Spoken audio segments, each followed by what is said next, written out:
How to fix Discord not opening or starting. Let's get started. First thing you want to do is clear Discord cache. For that, click on the Start menu, Source for Run, click on Open.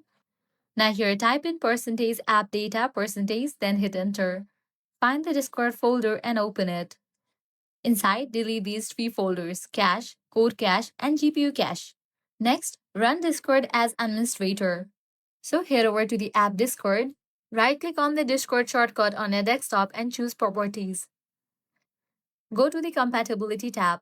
Check Disable Full Screen Optimizations and run this program as an administrator. Click Apply and OK. Try opening Discord again. This might fix your issue. Next, check System Files. Open the Start menu, type CMD. Right-click on the option Command Prompt. Click on the option Run as Administrator.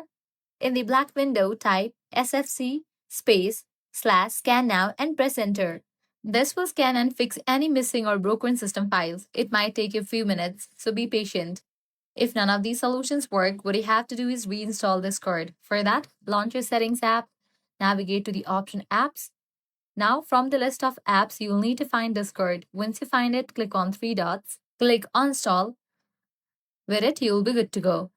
Now you can launch your Microsoft Store, search for the app Discord, and then install it. By following these steps, you'll be good to go. Your problem will be fixed. Your Discord should open and work. If this guide helped you out, do not forget to like, share, and subscribe.